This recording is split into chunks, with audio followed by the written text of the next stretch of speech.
नमो सिद्धाणं नमो आयर्याणं नमो वज्रायणं नमो लोहे सौसाहुणं।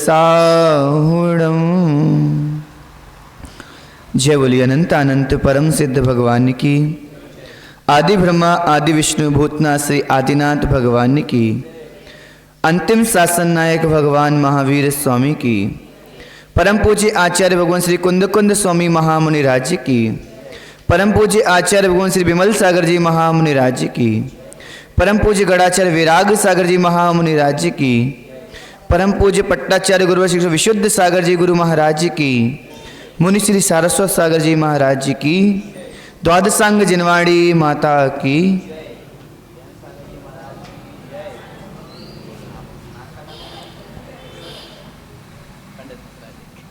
अंतिम तीर्थेश भगवान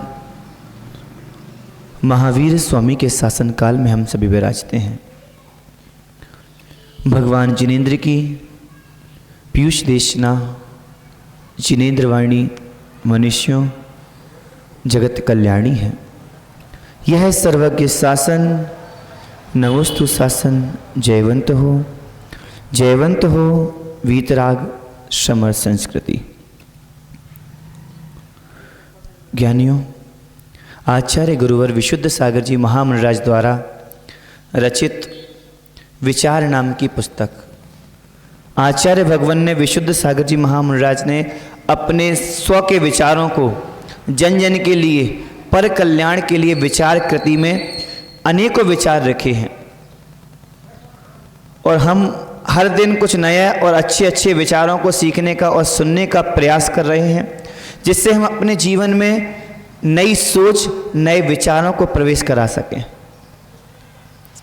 आज आचार्य भगवान ने विचारों में कहा कि दुख कहाँ है। अमूल भैया, दुख कहाँ है? दुख कुत्र अस्ति। हिंदी में बोलें तो दुख कहाँ है, संस्कृत में बोलें तो दुख कुत्र अस्ति। दुख है कहाँ? इस बात का जो चिंतन कर लेता है वह व्यक्ति दुख में रहता ही नहीं है। आखिर दुख कहाँ है बिट्टू भैया? कहाँ है दुख?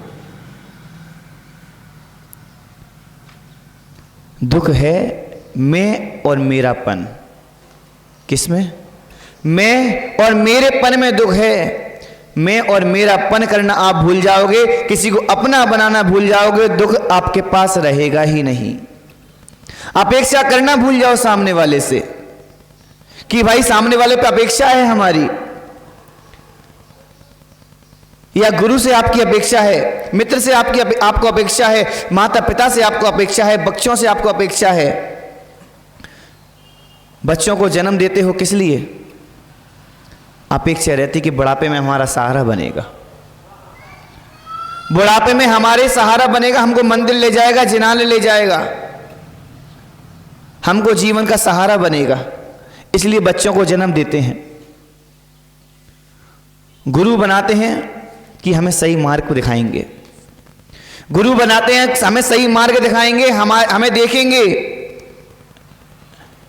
और वहीं गुरु ने बोलना कम कर दिया, या गुरु के पास समय नहीं है, गुरु ने बात करना कम कर दिया, तो लोगों की मन में दुख उत्पन्न हो जाता है, दुख उत्पन्न हो जाता है। अरे बात ही नहीं करते, क्यों? आपको उनसे जब अपेक्षाएं थीं, अगर आपको अपने जीवन में खुशी रहना है, सुख रहना है, तो सामने वाले से अपेक्षा करना बंद कर दो, इच्छा करना बंद कर दो। जहां इच्छा होती है वहां दुख होता है। इच्छा का निरोध कर दो कि मुझे इच्छा किसी की है ही नहीं। ये मुनिराज घर छोड़ करके आ गए, घर छोड़ करके यहां बैठ गए, घर परिवार के छोड़े, आप घर में जो भी कुछ हो रहा होगा, अच्छा बुरा भला, जो कोई दुखी हो रहा होगा, सुख हो रहा होगा, इन्हें उससे कुछ मतलब है क्या? नहीं है। क्यों? क्योंकि इनने उसकी उपेक्षा कर दी। घर में क्या हो रहा है, कौन जी रहा है, कौन मर रहा है, किसको कितना घाटा पड़ रहा है, किसको क्या हो रहा है, इससे हमें कोई मतलब नहीं है। उनने उपेक्षा कर दी तो आज खुशी का जीवन जी रहे हैं। हमें भी खुशी का जीवन जीना है, घर परिवार को खुश रखना है, तो सबसे अपेक्षा करना कम कर दो कि भाई हम हैं तो सब हैं। तो आचार्य भगवान कह रहे हैं यहां पे कि ममत्व भाव से संबंध से अशुभ कर्मों का फल बंद। क्या? ममत्व भाव, किसी को अपना बनाने का भाव। आपने संबंध बना लिया, अब संबंध बनाने के बाद फिर कर्मों का बंद होना चालू हो जाता है। जब आप छोटे थे, बालक थे, जब गोदी में मां की खेलते थे, जब गोद में खेलते थे, यहां पे डलेले घूमते, मंदिर में जाकर चावल खा लेते थे, मंदिर में जाकर के चरू और गरी खा लेते थे, कोई दिक्कत नहीं थी, टेंशन नहीं थी। जैसे ही बच्चा 3-4 वर्ष का हुआ, टेंशन आना चालू हो गई। उसके कंधे पर स्कूल का बैग टांग दिया गया, टेंशन आना चालू हो गई। थोड़ा बड़ा हुआ, मित्रों की टेंशन आ गई, मित्रों को अपना बनाना चालू कर दिया। किसी मित्र ने कुछ गलत बोल दिया, दुख हो गया। किसी मित्र ने गलत बोल दिया, दुख हो गया। क्यों?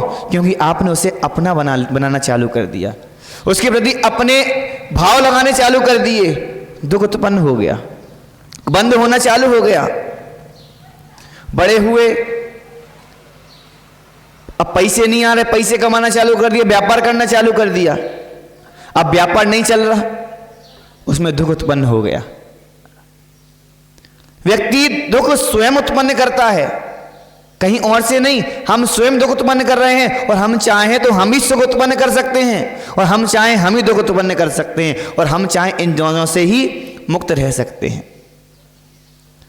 हमें खुद को चाहना है कि हमें क्या चाहिए, सुख चाहिए या दुख चाहिए।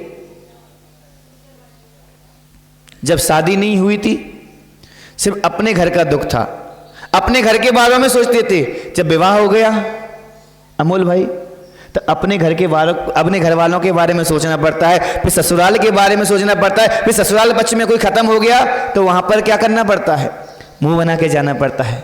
भाव नहीं होंगे रोने के, फिर भी मुंह बनाना पड़ता है कि भैया समाप्त हो गया, ममत्व बुद्धि। क्यों? दिखाना पड़ेगा। वीरू भाई क्या नाम है, सागर भैया, जब तक शादी नहीं हुई थी तब तक ममत्व बुद्धि नहीं थी, सिर्फ अपने माता पिता से, अपने भाई बंधुओं से मित्रता थी, अपनी बहनों से मित्रता थी, अपने आपस के लोगों से मित्रता थी। जैसे विवाह हो गया, पत्नी से मित्रता होने लगी, पत्नी को दुख होता है, पत्नी का सिर दर्द करता है तो आपका सिर दर्द होने लगता है। बिट्टू भैया होता है कि नहीं? जब आपकी शादी नहीं हुई थी, जब आपके पेट में दर्द होता था, सिर में दर्द होता था, तो आपको दिक्कत नहीं होती थी। जब आपकी सासू की बेटी को सिर में दर्द होता था, तब क्या आपको दर्द होता था क्या? जब आपका संबंध नहीं था तब, सागर भैया, जब आपका संबंध नहीं था, जब उस स्त्री को सिर में दर्द होता था तो आपको होता था क्या? क्यों? क्योंकि आपका संबंध नहीं जोड़ा था, आपने ममत्व बुद्धि नहीं जोड़ी थी, ममत्व भाव नहीं जोड़ा था सामने वाले से। इसलिए हमें कर्मों का बंद ही नहीं होगा। हम ऐसे छोटे छोटे कर्मों से बच सकते हैं। जैसे विवाह हो गया, अगर सामने वाले का सिर दर्द हो रहा है तो उससे दुगना हमारा दर्द होगा कि भैया कौन से डॉक्टर को दिखाना है, किसको दिखाना है, क्या करना है। या बच्चे के कुछ हो गया तो बच्चे की टेंशन। अपनी बुद्धि में हमने खुद दुख को उत्पन्न करना चालू कर दिया, खुद कर्मों का आश्रय कर रहे हैं। भैया आओ कर्म मुझे डसो, आओ कर्म मुझे डसो, आओ कर्म मुझे डसो। मुनिराज आए, उन्होंने उपदेश दिया, भैया संसार असार है, संसार में कुछ नहीं है, क्यों मोह माया में फंस रहे हो, क्यों फंस रहे हो? मुनिराज ने कहा, यहां से सुना और यहां से निकाल दिया और चले गए गृहस्थी में फंसने के लिए। क्यों अमोल भैया? अब जिनकी शादी हो जाती है ना, काफी लोग हमारे पास आते हैं शाम को, महाराज जी बहुत दुखी हैं, आप 4 साल पहले आते, 2 साल पहले आते तो हम भी आपके साथ चल देते। क्यों बिट्टू, सही है कि नहीं? अगर 2 साल पहले महाराज जी आप आते तो हमारी शादी नहीं होती तो हम आपके साथ चल देते, लेकिन अब जिम्मेदारियां आ गई हैं। जिम्मेदारियां ली किसने? महाराज जी मेरी शादी करने की इच्छा तो नहीं थी, विवाह करने की इच्छा तो नहीं थी, परंतु घर वालों ने करा दी। अरे माँ, जबरदस्ती कोई करा सकता है कुछ? जब तक आपका मन और आपकी बुद्धि नहीं लगेगी, जब तक आपका अंदर से पुरुषार्थ नहीं होगा, तब तक घर वाले कुछ करने वाले नहीं है। वरना बच्चा बोलता है कि दोस्तों ने सिगरेट पीना सिखा दिया, दोस्तों ने दारू पीना सिखा दी, दोस्तों ने गलत काम व्यसन करने सिखा दिए।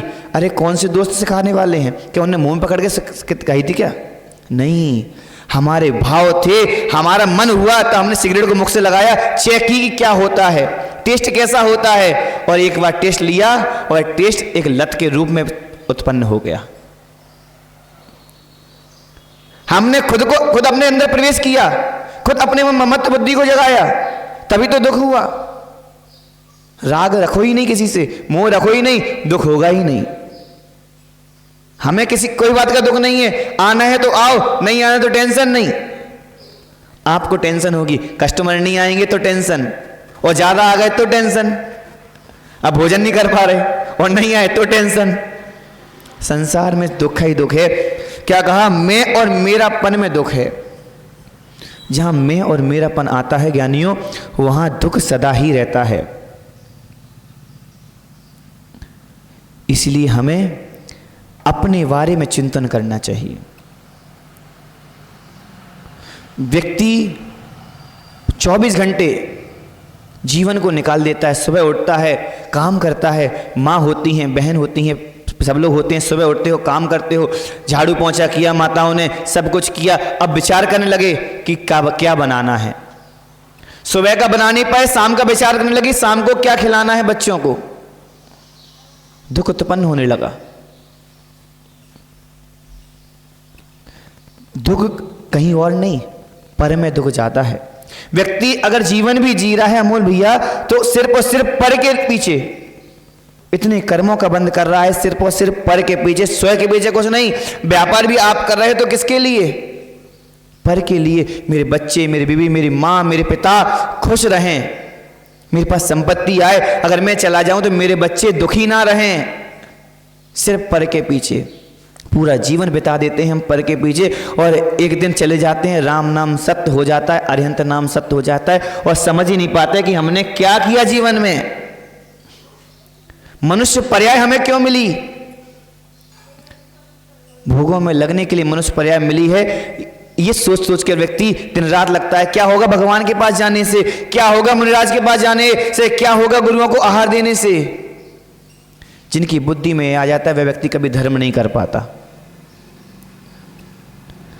तो ममत्व भाव हमें कम करना है, तो अगर कम करना है तो ही हमारे दुखों का नाश होगा। कहा कि जब विचारों में ममत्व भाव आता है तब जीवों का संबंध स्थापित होता है, और संबंध स्थापित होता है तो व्यक्ति के अंदर कर्मों का आश्रय होना चालू हो जाता है। हमें पता रहता है कि भैया ये कार्य गलत है, ये काम गलत है, ये नहीं करना चाहिए, इसका ये काम करने से हमें कर्मों का आश्रय होगा, अशुभ कर्म बनेंगे। परंतु बेचारा प्राणी, मोह में फंसा हुआ प्राणी इतना अभागा हो जाता है कि वह कार्य उसे करना ही पड़ता है। यह काम करना ही पड़ता है। विचारों में अशुभ विचारधारा चालू हो जाती है।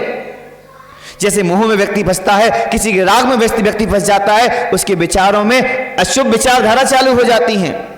विवेक बुद्धि नष्ट हो जाती है कि हमें करना क्या है, और विवेक होता भी है फिर भी वह कार्य नहीं कर पाता कि हमें करना क्या है।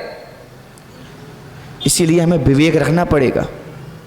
आचार्य भगवान ने मात्र एक लाइन में इतनी बड़ी बात कही कि ममत्व भाव से संबंध से, ममत्व भाव से संबंध और संबंधों से अशुभ कर्मों का बंद कहां से हो रहा? अशुभ कर्मों से। वो अशुभ कर्म हम क्या कर रहे?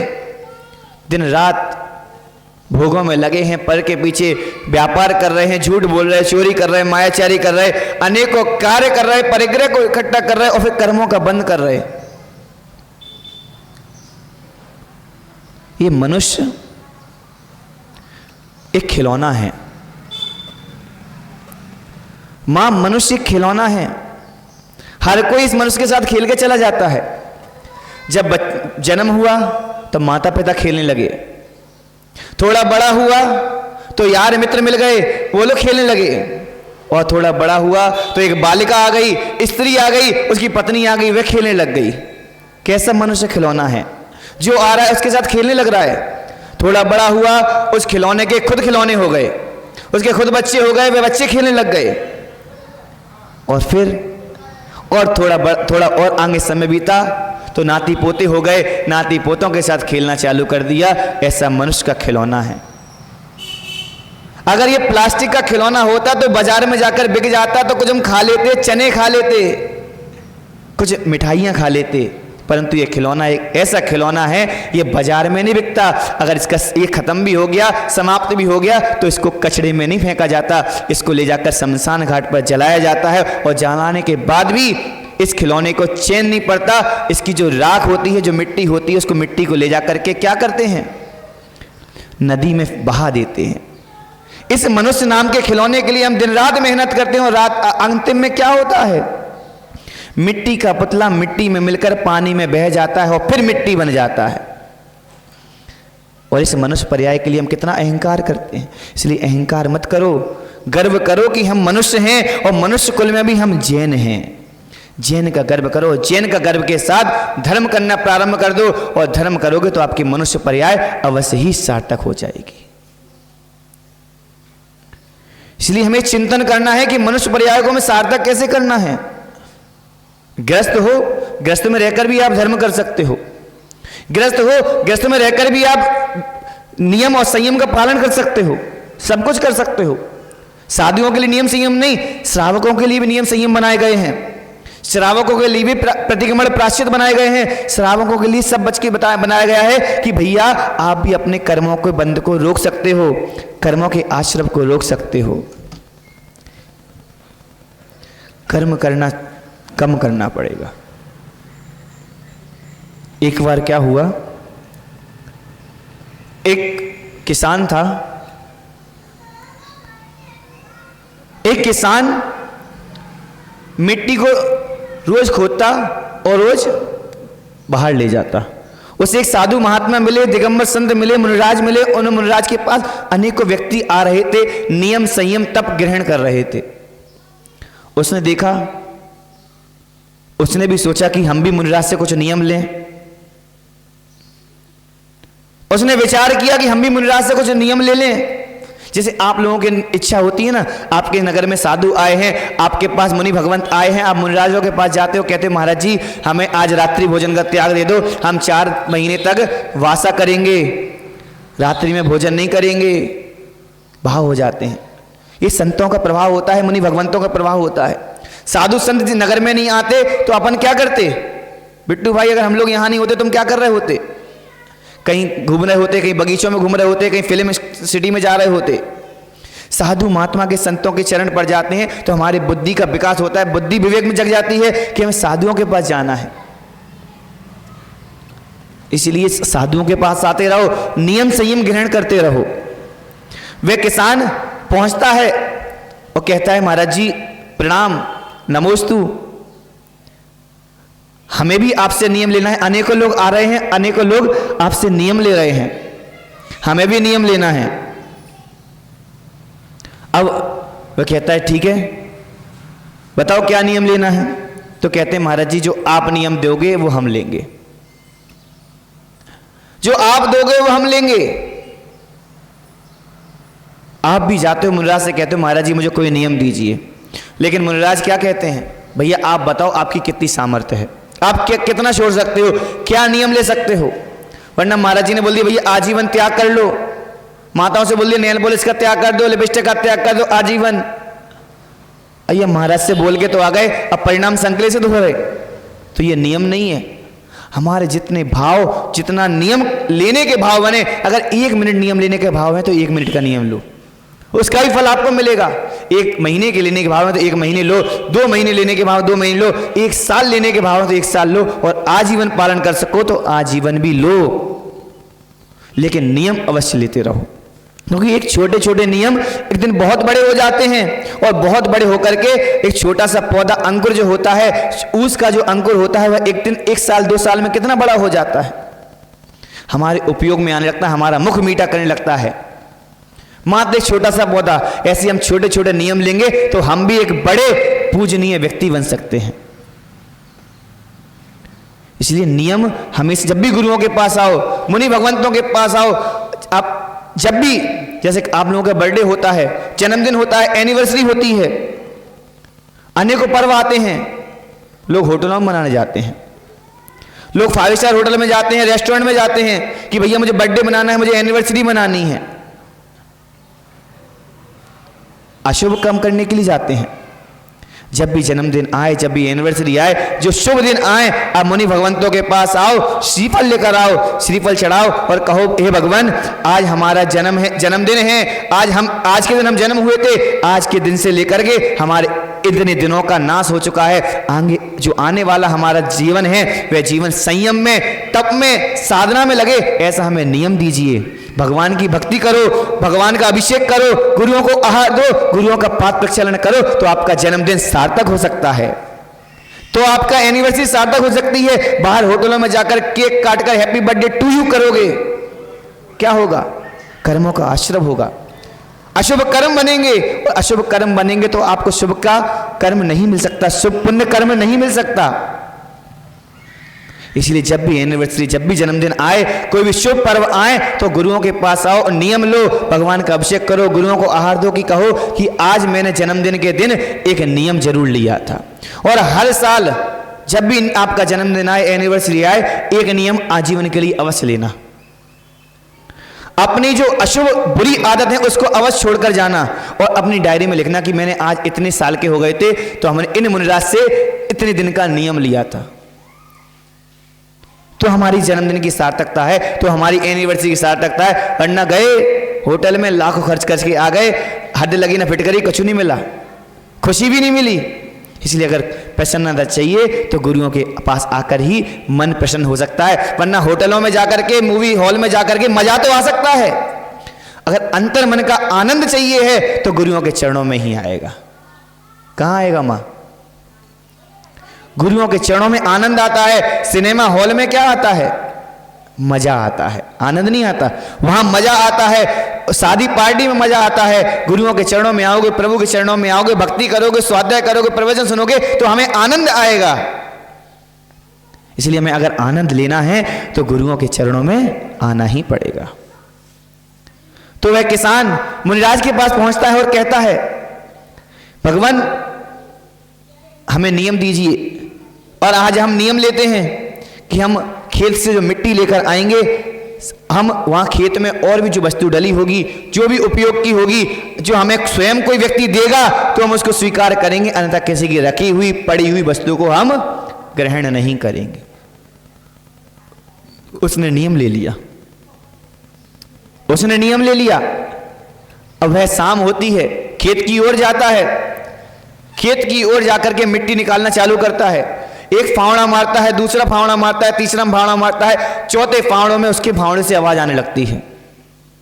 उस गड्ढे में इतना बड़ा कलश, सोने की गिन्नियों का, सोने के रत्नों से भरा हुआ कलश उसके सामने आ जाता है। उसका मन में लालच आ जाता है।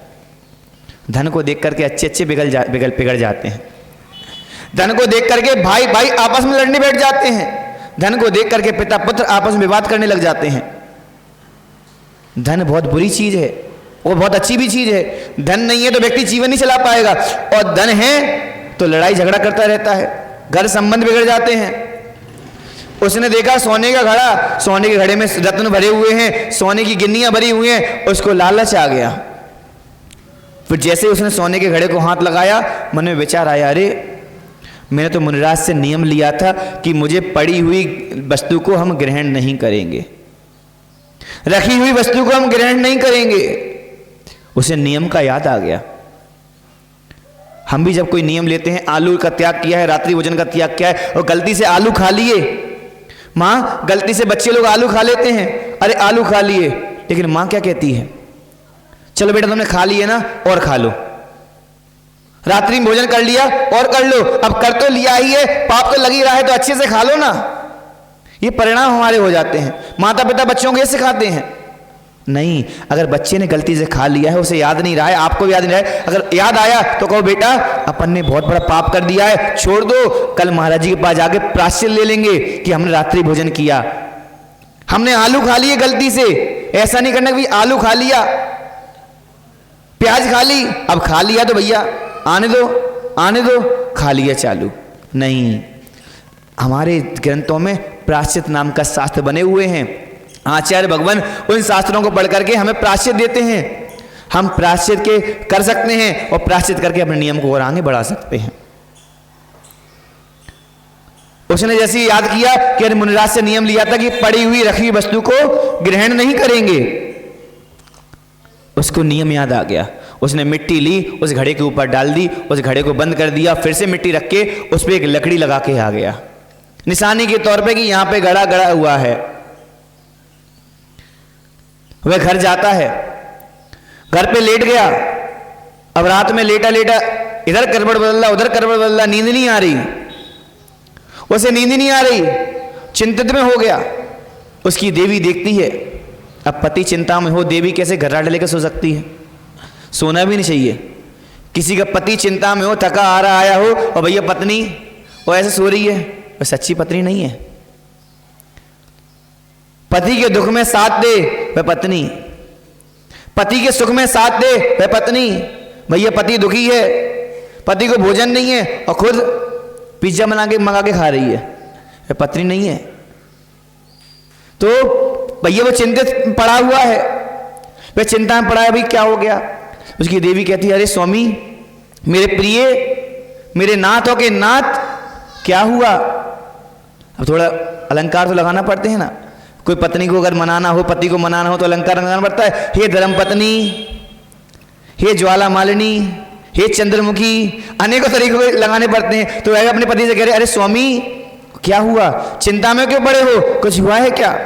अब बेचारा वो अंदर पेट ही पेट में बात पच नहीं पा रही उसके। उसने अपने पत्नी से बोल दिया कि मैं मुनिराज से नियम लेके आया था, तो मैं खेत में गया तो मैं सोने का घड़ा मिला, सब बातें बताई, सोने का घड़ा मिला तो मैंने नियम याद आ गया, तो मैंने वहीं पे सोने का घड़ा गाड़ दिया। मैंने उसको अपना नहीं बनाया, अपना ही नहीं बनाया तो हमें वहां पे गाड़ कर आ गए। यह बात उस झोपड़ी के पीछे कुछ चोरों ने सुन ली, कुछ चोरों ने कान लगा के सुन ली। चोरी करने आने वाले थे, उन्होंने सुन ली, अरे बगल के खेत में घड़ा गड़ा हुआ है। वह चोर पहुंच गए, जहां स्थान बताया था उस स्थान को खोदना चालू कर दिया। उस खोदने में उन्हें घड़ा मिल गया। क्या? उनको घड़ा मिल गया, और घड़ा मिला और घड़ा मिला, घड़ा निकाला। घड़ा निकालने के बाद उसमें काले काले कोयले पड़े हुए थे। क्या पड़े हुए थे? कोयले। क्योंकि धन भी उसे ही मिलता है जिसकी किस्मत में होता है, धन भी उसे ही मिलता है जिसका पुण्य होता है। वरना आप सुबह से लेकर शाम तक, रात में 8 तक व्यापार करते रहो बिट्टू भैया, सुबह 6 बजे से लेकर 8 बजे तक दुकान भी खोलोगे ना, अगर आपकी किस्मत में 100 का लोड है तो 100 का लोड ही मिलेगा। आपको 1 लाख रुपए कमा लोगे, वो भी आप नहीं कमा पाओगे। इसलिए भाग्य और किस्मत पर भरोसा रखो, पुरुषार्थ करो, पुरुषार्थ में पीछे मत हटो, और धर्म भी करो। धन के साथ धर्म भी करना बहुत जरूरी है। अब किस्मत में नहीं था उन चोरों के, उन्होंने घड़ा देखा, घड़ा जैसे ही हाथ में उठाया अंगारे से लगने लगे, कोयले आ गए। उन चोरों को क्रोध आ गया, लगता है उन लोगों ने झूठ बोला होगा, अपन लोगों को देख लिया होगा, तो मनगढ़ कहानी बना दी, चलो उन्हें सबक सिखाते हैं। तो वे चोर लोग उनकी झोपड़ी के पास पहुंचते हैं, झोपड़ी के पास ऊपर जाते हैं, ऊपर जाकर झोपड़ी के ऊपर से एक छेद होता है, उसको उसकी और लकड़ी हटाते हैं। वे घड़ा लेते हैं, उसके घर में ऊपर से फेंक देते हैं, और जैसे ही घड़ा फेंकते हैं, और घड़ा फेंकते ही उस घर में सोने और रत्नों की बरसात होना चालू हो जाती है। सोने और रत्नों की बरसात होना चालू हो जाती है। पत्नी आश्चर्य पड़ गई, पति आश्चर्य पड़ गया, हुआ क्या? पति कहता है, अरे ये वही घड़ा है जो वहां मिला था। पत्नी समझ गई, सब नियम का फल है। किसका? नियम का फल। हमने मुनिराज से एक छोटा सा नियम लिया, देखो हमें सोने के घड़े मिल गए। निस्वार्थ भाव से नियम का पालन किया, मायाचारी से रहित होकर नियम का पालन किया। मायाचारी से रहित होकर के नियम का पालन करोगे, हमारे कितना भी कष्ट आ सकता है, पीड़ा हो सकती है, परंतु नियम का पालन दृढ़ता से करोगे, उस नियम का फल अवश्य ही आपको संयम रूप में मिल ही जाएगा। इसलिए दृढ़ता के साथ नियम का पालन करो। पति कहता है देखो मैंने मुनिराज से, दिगंबर मुनिराज से नियम लिया था कि मैं रखी हुई वस्तु को नहीं उठाऊंगा, मैंने नियम लिया तो देखो जो धन मेरा नहीं था वह भी अपने घर तक आ गया कि नहीं आ गया। ये नियम का परिणाम है। अगर वहीं वह नियम तोड़ करके अपना भाव कर लेता कि भैया मेरा धन है, मेरा धन है, उसे दुख होना प्रारंभ हो जाता। उसने छोड़कर आ गया, काय का दुख, क्यों कर्मों का बंध करें। उसने कर्मों का बंध ना किया और आकर के अपने सो गया, अपने पत्नी से बताया, अपने आप धन चल करके उसके पास आ गया। जिसकी किस्मत होती है उसे धन भी मिलता है, जिसका पुण्य तेज होता है उसको धन मिलता है। इसलिए नियम और संयम को जीवन में अपनाते रहो और ममत्व बुद्धि को छोड़ दो कि मैं मेरा, मैं मेरा मेरा, मैं नहीं होऊंगा तो घर नहीं चल पाएगा, मैं नहीं रहूंगा तो मंदिर नहीं चल पाएगा, मैं नहीं रहूंगी तो घर में सब लोग रोएंगे। ये दृष्टि को निकाल दो। अरे भैया आप नहीं रहोगे तब भी घर चलेगा और आप रहोगे तब भी घर चलेगा। बिट्टू भैया दादाजी हैं आपके, कहाँ हैं? कब? 2 महीने पहले। 2 महीने से आपने खाना बंद कर दिया क्या? व्यापार करना बंद कर दिया क्या? जब थे तब खा रहे थे कि नहीं, और जब नहीं है तब खा रहे कि नहीं? खुश हो कि नहीं? प्रसन्न हो कि नहीं? पकवान बना रहे कि नहीं बना रहे? जब दादाजी थे तब भी खा रहे थे, जब दादाजी नहीं है तब भी खा रहे हैं, और आप भी नहीं रहोगे तब भी आपके बच्चे खाएंगे। इसलिए माँ इस बात को निकाल दो कि मैं हूं तो ही रोटी बन रही है, मैं हूं तो भोजन हो रहा है, मैं हूं तो आहार दिया जा रहा है। अरे आप नहीं रहोगे तब भी दिगंबर संतों के आहार होंगे, आप नहीं रहोगे तब भी आपके बच्चे खुश रहेंगे, आप नहीं रहोगे तब भी आपका पति खुश रहेगा। इसलिए राग मोह को निकाल दो, संयम को धारण करो, ममत्व बुद्धि को निकाल दो, कर्मों का बंध कम हो जाएगा और आप भी प्रसन्नता का जीवन जीना चालू कर दोगे। दुख चला जाएगा। दुख को अगर भेजना है, दुख को जाना है तो हमें ममत्व बुद्धि को छोड़ना पड़ेगा। ममत्व बुद्धि छोड़ेंगे तो हम जीवन में सुखी रहेंगे, और सुखी रहेंगे तो हमारा समय भी अच्छा होगा और आपका भी समय हो गया। कहते हैं टाइम इज गोल्ड। क्या? Time is gold. समय एक सोना है, समय को सोने में नहीं, समय को सोना बनाने में लगा दो। समय को सोना बना दिया तो आप भी समय सार में उतर जाओगे। इसी मंगल भावना के साथ परम पूज्य पट्टाचार्य गुरु विशुद्ध सागर जी गुरु महाराज की